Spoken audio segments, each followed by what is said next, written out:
What's up, everybody? I hope you're doing good.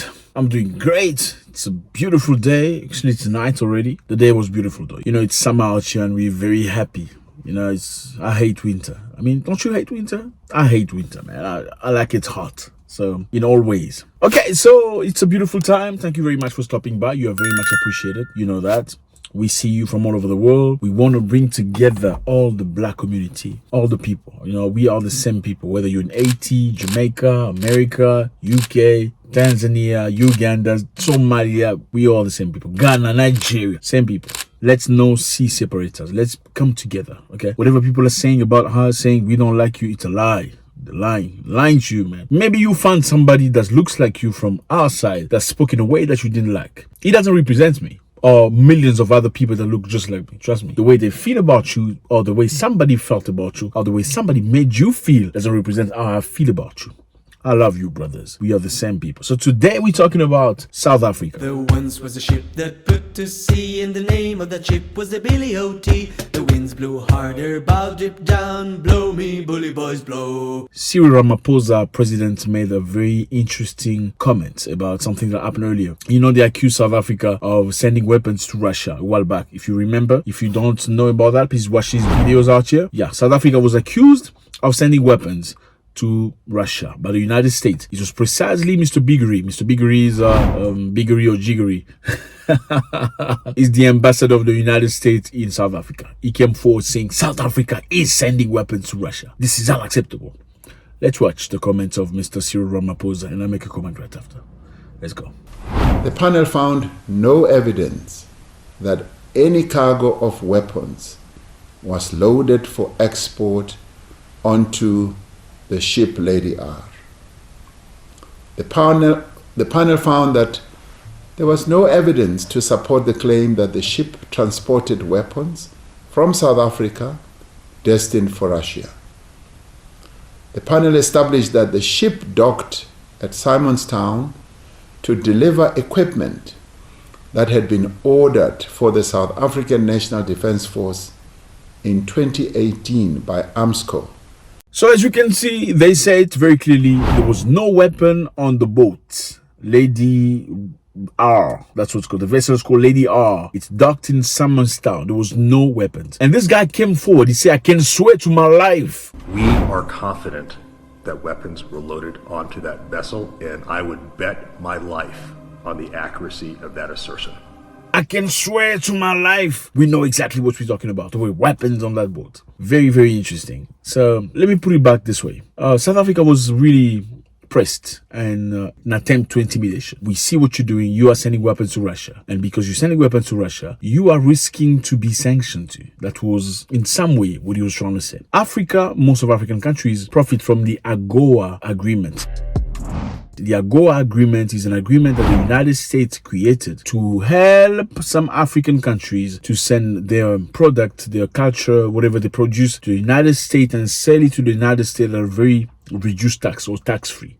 Okay, so AGOA is a structure constructed in the goal of helping African countries to export in the United States and make money with no issue. Okay, South Africa is one of the biggest producers of Africa and they profit pretty much of the AGOA, same as many other countries in Africa that produce some of the stuff, agricultural stuff, and sent to the USA. But South Africa is the biggest producer of citrus in Africa. Yeah, so all your fruit and stuff mostly from South Africa. You could go to France or Italy, you find the apple that's comes from South Africa. South Africa also export to the United States BMWs and Mercedes, yes, because they are made in South Africa. So they were gaining quite a bit out of that. And many people, about 60,000 people in South Africa, benefit financially from the AGOA agreement. And more than 80,000 Americans do the same. So they were saying, in other words, we will not renew the AGOA, whatever you call it, okay, AGOA agreement.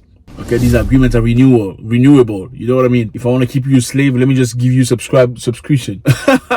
So it's not a permanent agreement. It's a renewable agreement. If we okay, the agreement still stands. If you don't do the things the way they want you to do, the agreement doesn't stand. Okay, so they're trying to push South Africa in a way that not comment. And President Cyril Ramaphosa said very clearly, number one, we're not very happy with the way the ambassador of the United States has reacted with regard to this. This information was brought to our attention already. And we said we're going to set up a group of people. We're going to delegate a group of investigators to go check whether this boat, Lady Mang Mang, was really carrying weapons or not. But we are very upset that the American ambassador, in spite of the fact of knowing that we have signed, in spite of the fact that he knows that we have assigned a group of people to do an investigation, he has decided to come out on TV and say that he's got intelligence saying that South Africa was sending weapons to Russia. South Africa didn't like it. Let me just remind you fellas, month before that, the same ambassador came forward saying there is a bomb somewhere, or they're trying to put a bomb somewhere that's going to kill a lot of people. And he urged American citizens not to come to Johannesburg. And he did that without consulting the South African intelligence services. So you came forward as an ambassador saying there might be bombing in Sandton, one of the richest areas of Johannesburg, but you do not consult with the locals. You don't even talk to the security personnel. You don't talk to the president. You just come forward and say that. That's unacceptable. And like the president said, this is unacceptable. You can't do that. You should tell us so we could tell our own people.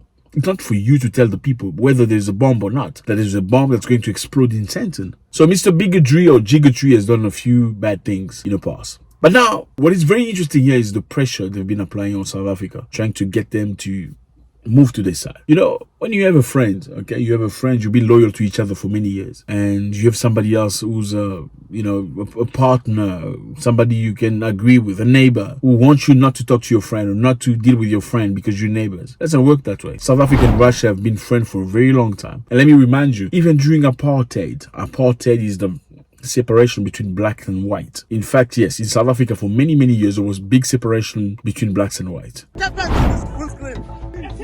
There's a key. There's a key. 10-year-old. There's a key. A 10-year-old. What does town look like? What does town look like? We're not allowing this anarchy. We're not allowing this anarchy. We're not allowing this anarchy. Don't shoot people. We won't allow you to shoot our black people. I am shouting because you just killed one. You just shot the car. She claimed on Twitter that her brothers were attacked by grown men because the pool they were swimming in was reserved for whites only. And this only ended in 1994. So black people could not marry white people. If you do that, you go to jail. Black people could not eat with white people. Black people could not share toilets with white people. Black people could not even go in the same buses as white people. That's what it was until 1994. So this is very fresh. But during that time, Russia was supporting South Africans, black South Africans.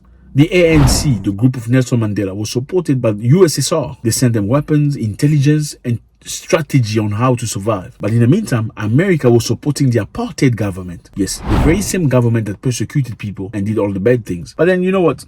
It's normal. Did the same thing happen in America? Absolutely. So now you're coming after 24 years and saying, oh no, we actually like you more than the Russians like you. Who's going to believe you? Nobody's going to believe you. People can only go based on what's happened in the past, right? Intelligent people say in order to know what somebody's going to do, just look at what they've done in the past. And I can tell you something. They worked together. When they were putting pressure on South Africa about the weapons being sent to Russia, the European Union, especially Denmark, stopped some of South African citrus from going into the market in Europe. They said, oh, your citrus got some virus, whatever. Yeah, some virus, some nonsense like that. Then obviously the government of South Africa made some calls and stuff. 3 days later, they said, okay, you can bring it in. So you want to tell me in 3 days the virus disappeared all of a sudden? It makes no sense. In the meantime, South Africa has multiple political parties. There's the ANC, that's the party of Nelson Mandela. There's the DA, that's predominantly white, and many other political parties. Meaning, today in South Africa, there are black people, white people, Indians, Chinese, and many other people. But not everybody come together. Meaning, people still keep their groups. Black people with themselves, white people with themselves. Yeah, that's the reality. You'll rarely find a black person marrying a white today in South Africa. That doesn't really happen. Or any other race. People choose each other and that's how they do it. And also the political parties tend to be the same way. You see, this is a very black party, this is a very white party, and that's what it is. Now, there's a politician named John Stayson. John Stayson is part of the DA. DA is a predominantly white political party. At the time that Ukraine is at war with Russia and South Africa is supporting Russia, its friend, John Stayson of the DA flies to Ukraine and goes to check on what's happening in Ukraine. He lays flowers and starts crying and stuff like that. Wow. Yeah, respect to the people that passed in Ukraine. They don't deserve that. But this is a country that's obviously cooperating with Russia. Now, you take a flight because you're part of the opposition. You go to Ukraine. You go look at the stuff all the Russians have done. John Stazen of the DA political party that is predominantly white comes on TV and says that boat was full of weapons. If the president is aware of that, he is guilty of the death of the people in Ukraine. And if the president is not aware of that, he is incompetent because he doesn't know what's happening in South Africa. Now, I think this comes to light. Whatever the intentions were, obviously, the DA supports Ukraine and the ANC of Mandela support the Russians. It's clear. The ANC support people that supported them during apartheid. The DA support the West who supported them during apartheid. What's great here is that it has finally come to light. The investigation is over and there was no weapons being sent to Russia. Let me know how you feel about this. I mean, if I were this person, I feel very ashamed of myself. What should be done to the ambassador of the United States for acting that way? What should be the result of this? Let me know how you feel about this. It's always a great pleasure to hear from you. God bless.